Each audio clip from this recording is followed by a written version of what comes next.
Greetings, friends and followers. This is Nurses Talking. I am Dale Barzy. And as always, if you like what you see and hear, subscribe. Leave us a comment and let us know what you think.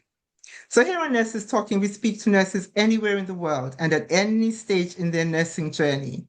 And today I have the very great pleasure of welcoming Lilian Yew out of Singapore. Lilian holds advanced degrees in health and health service and education. She's a chief nurse at Raffles Hospital in Singapore. She says under her leadership, the hospital has achieved multiple accreditations. She's developed the Raffles Nursing Professional Practice Model. I'm going to ask her to tell me about that. She's the editor-in-chief of Raffles Nursing Times. She was selected as a scholar in the 2025-26 International Council of Nurses Global Nursing Leadership Institute. She's received the Global Woman of Influence Award in 2024, and she's the current vice president of the Singapore Nurses Association. So, welcome, Lillian. Hi, everyone. First of all, tell me, what brought you to nursing? What influenced you and made you become a nurse? I think I need to turn back the clock for probably about more than 33 years. If let's say I want to talk about when I start nursing Yes. in 1989, so probably about 36 years. All right. So probably I would say that likely nursing chose me instead of I choosing nursing. I think when I was young that time, I'm an ex-Malaysian. When I decided to choose to join the nursing course, basically is to be out from Malaysia education system, and I begin to like nursing when I started nursing in Singapore. I was sponsored by Singapore General Hospital, so I began to study nursing at School of Nursing, and during the early years, it is quite intense because I need to learn all the clinical skills, and I was posted from different ward to another ward. And during that period, I want to learn as much as I can. And of course, learning the science and arts, and it is very important. And because we are here, I always tell myself we are here for our patients. So during that period, I learned as much as I can as a junior nurse, and as I progress up, I realized that I need to specialize into specialty nursing. And probably because of my own way of learning, I like acute and intense. So I decided to pursue my advanced diploma in critical care nursing. So that was the earlier days, and I was working in a neuro ward, which is a neurosurgical intensive care unit. Then after that, I posted. I got rotated to another surgical ward before I moved from public hospital to private hospital. Yes, and of course, along the way, my career progression, I have moved up from junior staff nurse to senior staff nurse. Then after that, become a nursing supervisor, and I have no regrets of even moving from public hospital to private hospital, because there are certain things that we learn. All right, so if you look at public hospital, we learn it is a large system. There's a lot of things that we learn in terms of clinical care because of the volume of the patients that we have. And moving from public to private, I think is also looking at in terms of the quality of the care, and the flexibility, and in terms of having more time even to talk to our patients, and also to look at what we want to achieve in terms of our career path. Yeah. So fast forward, currently I'm the chief nurse of Raffles Hospital. I'm overseeing a big group of nurses to basically to make sure that we fulfill our organizational goals, and also to make sure that quality, safe care. Yeah.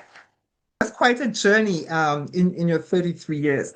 So I have to ask you, though, you've done all that, especially you moved from the public sector to a private sector, and that, as you just explained, has its differences. But what were the biggest challenges for you?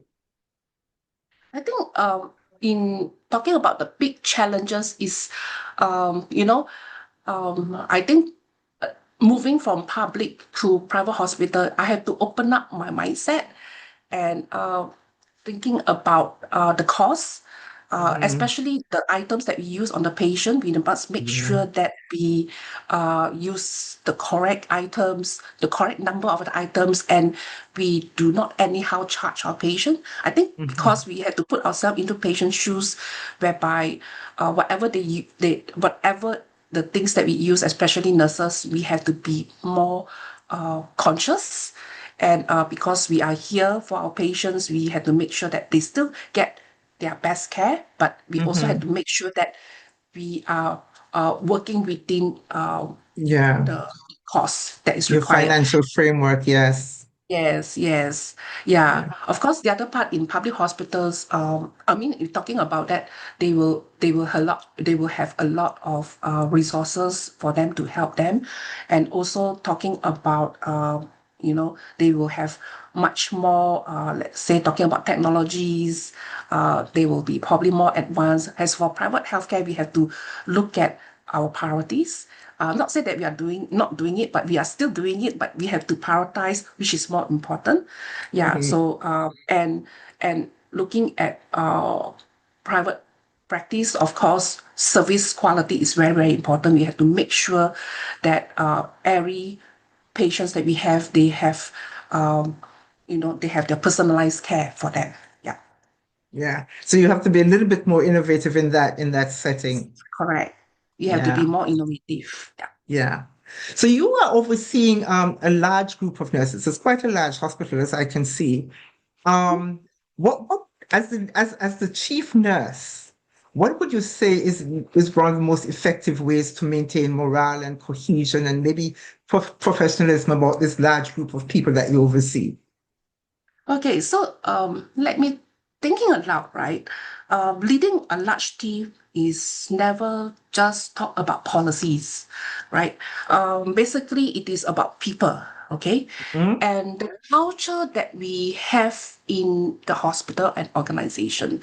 So let me recall back what happened last year. It's not say that we have not been doing it, but probably look at and finalize the framework that we have. So last year, me and my team, we introduced the Raffles professional practice model, whereby we embed the value into our daily practice. So why I choose Raffles professional practice model? Because we have an acronym, right? So you see, R stands for responsibility. Basically, we want to encourage our nurses to be responsible and advocates in nursing care towards our patients. So this is very Uh-huh. important. Yeah? So the next alphabet is A. We talk about accountability. We want to encourage all our nurses to be accountable and responsible to the care of our patients that they provide. So I find that it's very uh, easy to remember, and these are the Mhm. daily thing that our team are doing. The next alphabet is we call it F. We call it flexibility. All right, whereby we want to inculcate in our nurses to be flexible and need to be open mind towards nursing care, and they can in fact implement creative nursing interventions for better patient outcomes. So they need to be flexible. So for example, let's say talking about no manpower shortage. All right, so let's say talking about somebody who is on medical leave. All right, then we don't have enough staff in that department, then we will deploy from one site to another site, and they need to be open that to help, because we will tell them no, and let them know that they are here for our patients, whether in department A or department B, but they are here for our patients. So they need to be flexible in terms of manpower deployment, right? And the Mhm. next alphabet is F, fortitude. So you can see I'm going through RAFF, right? FF. Mhm. Yes.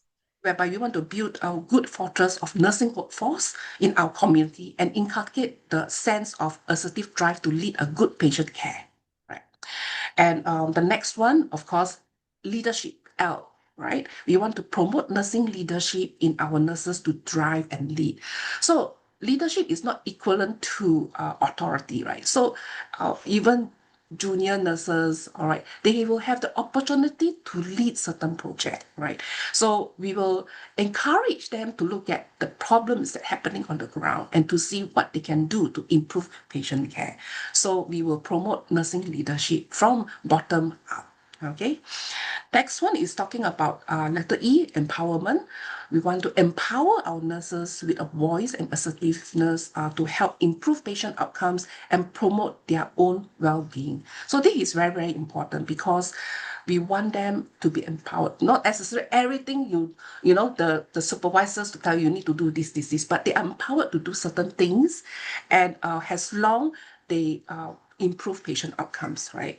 The last alphabet is stewardship. So whereby we want to value our nurses as patient advocates and to lead as a good stewards of quality patient care. So when we look at the whole professional practice model using RAFFLES, it is it's not a complicated acronym, and probably it will be easier for my team to embed into their daily practice. So I find that this is pretty good. Yeah. So Lillian, nursing is changing a lot and very fast. So, what kind of skill sets do you think the next generation of nurse leaders are going to need, as opposed to my generation, for example? My generation, we kind of plodded along, I think. In the last 10 to 15 years, things have changed and have changed yes, so much. And I see that they're going to change much more quickly with all this yeah. technology and all of that kind of thing. So what kind of skill sets you think that we need to be developing in these future leaders, future nursing leaders? Okay, so of course, when we look at back in your time and my time, I don't think we have to think so much about incorporating technology. Back then we don't have, my time, but we are using Nokia phone. We don't even have the Apple iPhone or Android iPhone, whereby the younger generation will probably using these, to even read their notes, Yes, so high tech, right? So if yes. we want to look at for the skills that is required for our future nursing leaders, right? We need to have a balance. So balance is talking about the head, the heart, and the hands. So we need to have the balance of these three, right? So in order to be more competent, we need to have clinical competency, which is very, very important for the future nursing leaders. Because, for example, let's say talking about overseeing a team of nurses in a specific department, let's say talking about in intensive care unit. So as Mhm. a nurse leader, they must be clinical competence in that area, and we have to look at think more on patient-centered and also system-centered ways. All right. Another thing is to be more ready. Our nursing leaders also need to be digital literacy, right? We want to use, using technology to amplify the care. So Yes. we cannot just say don't learn. We have to adapt the changes, have to bring in the technology to enable us to provide the care. Especially nowadays we have telehealth, right? We also looking at using AI-enabled, tools to help the nurses, right? Mhm. So of course, when we do all this, we have to make sure that nurses don't lose human touch, right? So Yeah. then, although we may have the technology to help us to do the documentation, but I always tell my nurses, you need to make yourself presence, right? And to provide care, at least to go around to say hello, how are you doing? Is there anything that you need help? Right? To show that I am there. So instead of spending time at the computer and just worried about not able to complete their tasks, using technology. So they had to be very careful. Of course, Yeah. literacy is very important because as long they are more familiarized with on how to use the technology, it will be faster. So they don't have to Yeah. spend so long time to find out how to go about it. How to, So it's very, very important, especially the nursing leaders. yeah. I can find it especially it also happened talking about me myself. Last time we don't really use Zoom or use Teams to do the teaching, but I Yeah. think currently once especially when COVID hits, right, I think we got no choice but to learn all this technology Yes. and on how to share slides and how to go into breakup rooms. I think all this we learn recently, immediately Yes. after COVID's happened, right? So I think Yeah. we have to force ourselves to learn. All right. And other things that we look at, things that we also need to learn is sustainability. All right. We need to have the mindset. We need to champion climate conscious healthcare. We also need to be aware on how to reduce waste. All right. So whatever we do and on how to improve energy use. Okay. So of course, in the hospital setup, we also look at, don't on the air, for example, aircon full blast or certain things when they make their round. If the patients are resting, we just have to off the light. So I think it's to creating the awareness lah, yeah, on how to use all these. And of course, has been leaders, communication is definitely important. We cannot lead without communicating. So Yeah. communication, and not only that, communication, and we need to be able to collaborate with one another because we want to have the partnership to provide care. So not talking about, oh, I'm jealous of you, no, but we need to collaborate with the team in order to provide Yes. safe quality care. So communication, collaboration is definitely very important. And Mhm. of course, being a nurse, we need to have the compassion, all right, and the courage to do certain things. So of course, when you say courage, for example, if you find that there are certain things that not right for the patient, nurses must have the courage to escalate up, Speak up. all right, the issues, pick up, escalate up the issues up to the doctors in charge. Yeah, so Mm-hmm. I think Mm-hmm. these are the little things that I can think of in terms of the skill sets for the next generation of nursing leaders, right? Yeah. Yeah, yeah, and you just mentioned you brought up the courage to speak up, and that just leads me into a question I was going to ask you because as a vice president of the Singapore Nurses Association, that kind of places you right at the center of advocacy, Mm, mm, for for your patients, for your fellow nurses, for the mm, profession mm, in general, mm. that places you right at the center of that. So, what would you say are the priorities you really want to advance in that role? Okay, so I have been the vice president of Singapore Nursing Association since 2023, yeah, till date. And if I were to look at it, all of us have to take note when we advocate, it is about ensuring nurses' voice shape the decision, not just implementing them.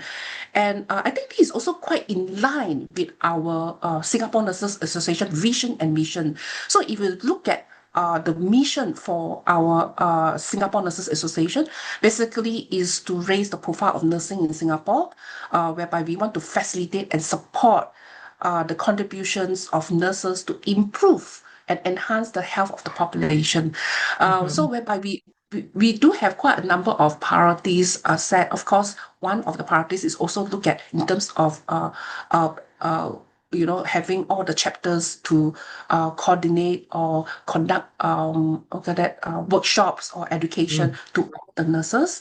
All right, and of course, the other part is the priorities is also talking about the well-being, the mental health. I think this is also very very important. We do have mental health chapter to look into all these. So basically, is to look at on how to ensure that nurses are being taken care, and we do work closely with our Ministry of Health. So there are certain things that we need to look at, especially our president of SNA. She also have the role in terms of ensuring that we fulfill the advocacy. So for my role is to assist. All right. Then of course there are a lot of things that we are looking at as a SNA board of members. What advice do you think you'd want to give to someone entering the profession now? It's been 33 years since you entered, and you've gone through all of this. What advice would you give to someone who wants to be a nurse? Mm. Let me think. All right. So, to all the nurses, right? If you look at it, of course, when they start off as a nurse, they need to sharpen their clinical skills, right? Then after they have sharpened their clinical skills, they need to look at where they want to move. Okay, for all of them, they need to think of what is best for them, be it clinical practice, be it management, or be it education. But wherever they go, right, alongside, they will probably look into the leadership skills. Okay, and to sharpen the leadership skills is not a destination; it is a journey. Mm, And my advice to them is start where you are, and they need to lead with kindness and yes. honest. All right. They probably have to find mentors who will challenge them and support them. I think this is very important. And another thing is, if they have made mistakes, they should not be fearful.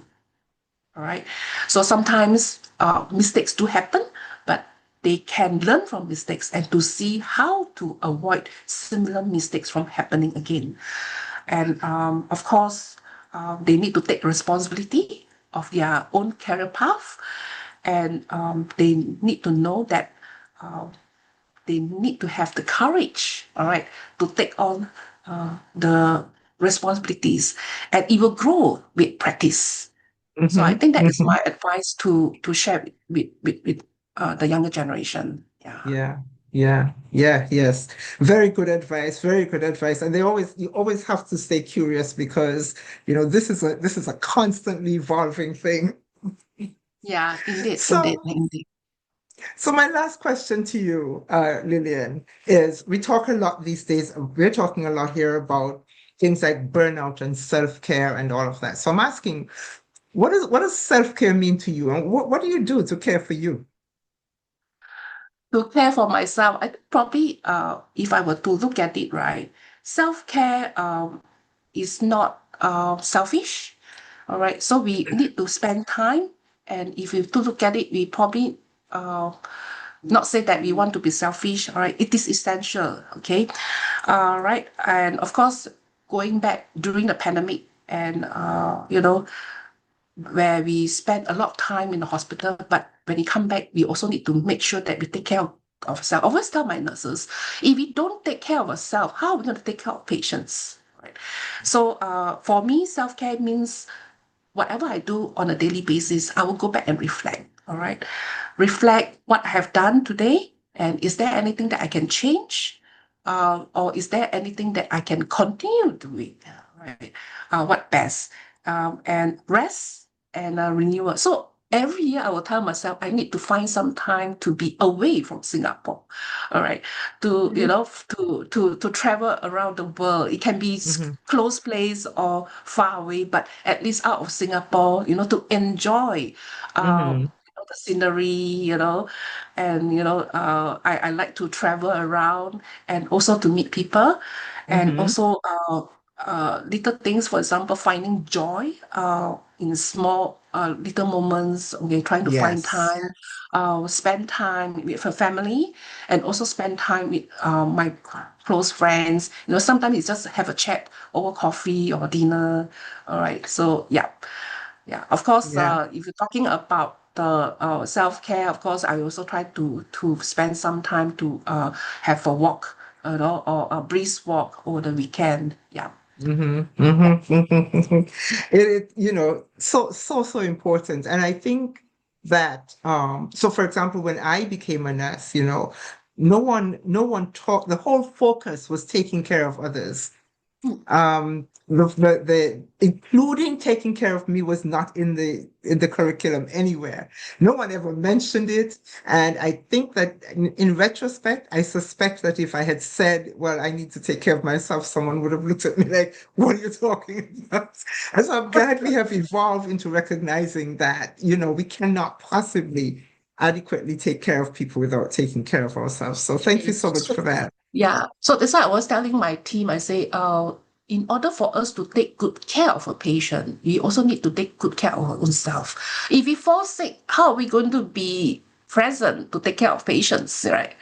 So yeah, so we really need to hydrate ourselves a lot, because I realize that sometimes when nurses are so busy, we don't even have time to even drink water.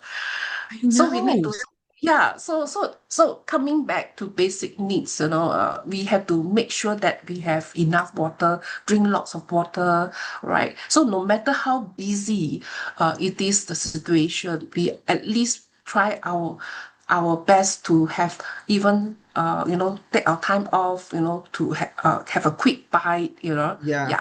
Yeah. Vika, I want to congratulate you. I know it's been since 2024, but congratulate you on your Global Woman of Influence Award 2024. That to me is a big deal. Global. I mean, very good. Congratulations, Lillian. Thank you, What was thank that you, about? thank you. All right. So, the Global Woman of Influence Award, that one was in 2024. Basically, they look at my stories in terms of more on the leadership and in terms of how I influence the team to achieve all the accreditations and certain things that I do. All right. So it's not talking about the title, but it's talking about the visibility that it brings Mhm. to nursing leadership. And that is talking about 2024. That's why this year I was inducted as the Global Woman of Influence Hall of Fame. So it is blessing in the skies that I got inducted. And basically, it reminds me that influence isn't just personal recognition, but it's also opening doors to others. So if I were to Exactly. when I look at it, every accolades, it increases our responsibilities in terms of our role as nursing leader to mentor, our role to advocate, and also create opportunities to for others with lesser resources. I'm just giving an example. So let's say talking about this, people know more about me. They will probably engage me to share my success story and to see on how to motivate them. And it basically is to look at the impact that we have. Hmm. Like for me, I talking about nursing profession, I will do whatever I can for myself and for the nursing profession. And of course, getting inducted, not talking about the Global Woman of Influence of the award, but it's talking about getting inducted or getting into the ICN Global Nursing Leadership Institute program is one Hmm. of my success story, and I learned a lot from uh, senior nursing leaders around the world. I think Yeah. it does benefit me, and I hope that I can use these to improve nursing profession even further. Yeah. So Yeah. basically, like for me right now is to see on how I can contribute towards nursing and how we can mentor the younger generation to do well in their future. Yes, yes, to do well in the future. Lillian, on that note, I want to thank you very, very much for for this conversation. It has been great pleasure just having this conversation with you. I have learned a lot in that short time. Thank you so much. Yeah, thank you. I think probably I want to end with one quote, all right, that I Absolutely. want to say. Leadership is not a destination, it is a journey of influence and impact.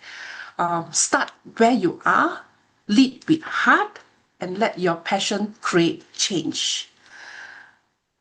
I could not have asked for a better closing line. Thank you so much.